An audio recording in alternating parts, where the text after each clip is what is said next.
Hello, my name's Finn. I'm a flight instructor from the southeast of the UK, and welcome to Grounded, my series of videos really aimed at PPL students who would like to be flying, but for whatever reason are frustrated and stuck on the ground. Whether it be poor weather that's keeping you on the ground, or you just couldn't quite get a slot, or maybe you've felt a bit under the weather.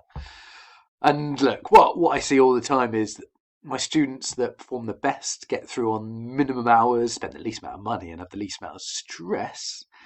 They're the ones who've done the most preparation and self-study. If you're not spending at least twice as long at home studying as you are at the flight school, then you're probably going to struggle and maybe go over those minimum hours and spend a bit more money and have a bit more stress. So look, what we're going to do today and in all of these videos is really give you tasks you can do, things you can do here on the ground while you're not flying that are going to make your flight lessons go quicker. They're going to give you a much deeper knowledge and hopefully have your PPL go way smoother. So today what we're going to look at is getting to know your airfield a bit better. Now, how do you get from one side of it to another? How do we know where certain holding points are? What's the frequency? How does my flight strategist just know that? It's in its brain.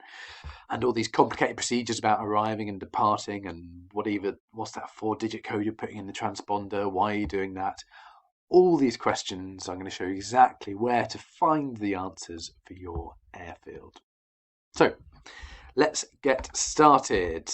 So first off, we're going to talk about where to find information about your airfield, the resources you're going to need. And the first one is the AIP, the Aeronautical Information Publication. This is basically like the Bible for a pilot. And for every single country, there's one of these. And it covers all the licensed airfields and all the airspace and all the different rules about that country. And if you're not sure where to get it, most countries are free. If we go to Google and Google the UK AIP, it's this top result here. And if I just click on the E, as in electronic AIP package, brings up this, what I like to call the Bible. So if we go to the aerodrome section and then to aerodromes, not heliports or the introduction section, there's a list of all the licensed airfields. Now, if you're learning to fly from an unlicensed airfield, then your airfield won't be in here and there won't be any information about it. But I'll tell you in a second where you can get information from if your airfield is unlicensed and not in it. But most of the places I think you'll find yourself learning from are. So today we're going to use Fair Oaks as an example. It's a place I fly to often. It's not the place I fly at the most currently. But we're going to look into Fair Oaks a little bit, just use that as an example. So here it is, Fair Oaks, and it gives you the 4-letter identifier as well, the ICAO code of EGTF, Echo Golf Tango Foxtrot, and Fair Oaks. And then up comes all this tons of information. This tells you the opening hours, the address, the telephone number for different parts of the aerodrome. A few other, and basically lots and lots of information. The idea is if you had never flown to this airfield before, you should be able to brief yourself using this, using the AIP, and it should give you all the information you need to know. So there's lots of information here about the runways and the aprons and the firefighting services. Lots of stuff in here, and I really think you should take 5-10 minutes and just read through it all. There'll be some fascinating stuff. Even if you've done 20 flights from an aerodrome, I guarantee you there'll be something that you didn't know that you'll find out from this that might save you a bit of embarrassment later. So there's information about the runway lighting, and actually I'm going to scroll down here and point out a few really interesting things. This is the air traffic zones. This is the airspace involved with this airfield. If there's more airspace, then be listed here. And this is the communication facilities. So these are the frequencies. And you can see here, Fair Oaks is 123.430 and tells you a bit about it and what's going on here. And this is the real nitty gritty down here, is the rules and regulations, saying first time visitors must get a briefing, and tells you a bit about what ground movement restrictions there are. And there's a few warnings here. My favourite one here at Fair Oaks is a public footpath crosses the aerodrome close to the threshold of 2.1. It is close. It's always a shock when you see people walking across there. Luckily, people seem very good at staying clear when I'm landing. And then there's tons of other stuff here information about the circuits, the circuit altitudes, how you would join the ATZs and joining procedures and departure procedures, and for IFR flights and VFR flights alike, and lots of really fascinating stuff, really interesting there. And then also, if you click on here, this will bring up a chart of the aerodrome, which I really recommend printing off, getting on your kneeboard. This is valuable stuff. When air traffic control, or in this case, FAIRX information, tell you to taxi to holding point Charlie 1, really good to, especially if you're unfamiliar with an airfield, just quickly check where Charlie 1 is and where you are and how you're going to get there. If you're a bit confused, this gives you a perfect chance to ask air traffic control for clarification before you go anywhere. Also got the frequencies up here and other useful information on this chart. So yeah, and it's all for free. So that's good. We like stuff that is free. So that's the first place you can go find information about your airfield. Next place would be the flight guides. Now, there's two big flight guide publishers. That's not to say they're the only ones, but these are the two big players. One's called Pooley's, and one is called AFE. And I don't really have a favourite. Maybe you do. Maybe you'd like to read this 4-year-old article from Flyer magazine on their website, comparing the two, where they basically say they're kind of the same and it's personal preference. And if you fly from an unlicensed airfield, or you're flying into an unlicensed airfield, this would be a really good place to find some information. There'll be a chart of sometimes the surrounding area, but certainly also the airfield, and then much more abbreviated, but pretty much all the important information you'll need will be on this page, or maybe there's more than one page about the particular airfield. These cost money. They're not free, but they're updated every year, so it's normally pretty good and reliable information. And they cost around about 30 quid-ish, give or take a little bit. And you can get them virtually or physically, whichever you prefer. So really good places to get information about airfields from. Then another place I really recommend going to is the website of an airfield, especially if it's got some complicated procedures. So here's FAIRX's website here, and they've got tons of information about for pilots. If you just click on pilot information here, technical information, the rules and regulations, which will tell you a lot of the things that will get you told off if you try and do, or you won't be approved for doing. So I really recommend finding your airfield website if it has one and reading through that. Next place to go would be the flight school notice board.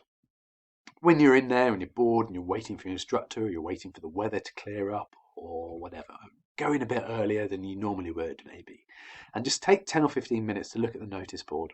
Almost always, every flight school I've certainly been to will be a bunch of notices from either the chief flight instructor or the head of training or the airfield manager, just saying, oh, watch out, there's this, that, the other. Maybe there's some particular threats to safety, or some strange procedures, or something to be aware of. And there's always a really good place to get up-to-date information about the airfield.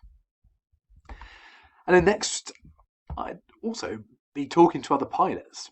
If you haven't got any pilot friends yet, don't worry. You can go to maybe the Flyer forums. It's not amazingly updated, but there is some good information on here.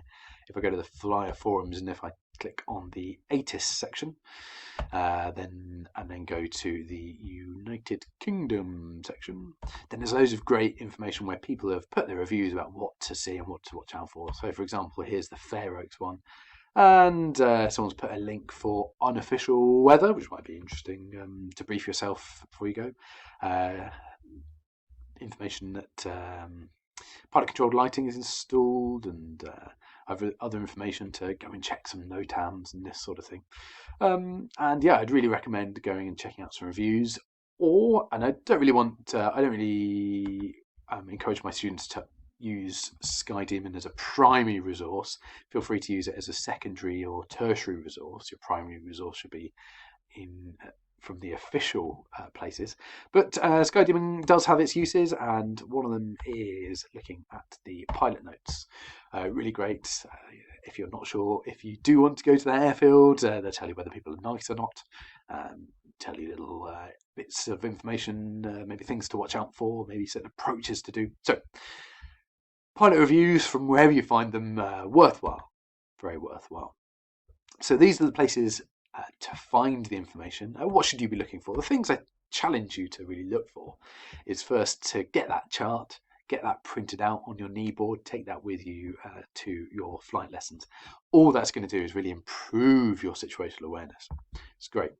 Next is make sure you know the frequencies if they're not on the charts, which would be unlikely, but if they're not on the charts, get that jotted down on your knee board as well. And eventually, after a while, you'll start to just remember these, whether you like it to or not, because you use them all the time. And then next, I'd say, I challenge you to find out information about your airfield circuit. Which direction is it? Is it left hand or right hand? Is it left hand on one runway and right hand on another? What's the altitude or height of the circuit? Are there certain areas that you need to avoid in the circuit? Does it go slightly outside the ATZ for noise abatement purposes? And in fact, actually, while we're talking about that, read up on the noise abatement procedures. You will benefit everyone in the GA community if you are up to scratch on who not to fly over and not to annoy, and how we can be better neighbours. And then also make sure you are clued up on your arrival and departure procedures. Don't just leave this up to your instructor. Improve your situational awareness by, before you even leave in the club, thinking about what departure procedure you're likely to get, depending on the direction you're going. So really revise that. I'd also encourage you to look at the chart. So look at the chart near the airfield and get to know the VRP. Some of them, like the area around Fair Oaks, really complicated, so you're going to need to sit down with a big cup of tea or whatever your poison is and really have a look at this chart. And you can see Fair Oaks right there on the edge of the Heathrow zone, really close to Farnborough airspace and Gatwick as well. And lots of VRPs, like the Wisley Ockham aerodrome is used quite a lot, and many other things on there to look out for. So sit down and really look at what the surrounding area looks like. What are the visual reporting points, the VRPs that are used? What other big landmarks might be useful to use, even if they're not an official VRP for your navigation? And what's the airspace like? What have you got to watch out for? And I recommend also getting yourself on Google Earth and just having a little look at what things look like from the sky. Now, this isn't exactly what they look like, because you're going to see them at a bit more of an angle rather than straight above, like you're an alien in space. But it's going to be really helpful just to get a bit more awareness of the area that you're flying around. So those are the things I think you should go and do. I told you where to get them from, and I really encourage you to go and find out way more about your airfield than you currently know from just what your instructor said and what people have been talking about in the flight school. So if you've got any more questions about this, if you think I've missed out anything, or if you've thought of a better resource you can get information from, pop it in the comments below, or give me a little shout. Hit me up on Instagram as well, @FlyWithFinn, and enjoy your flying when we all eventually get up there.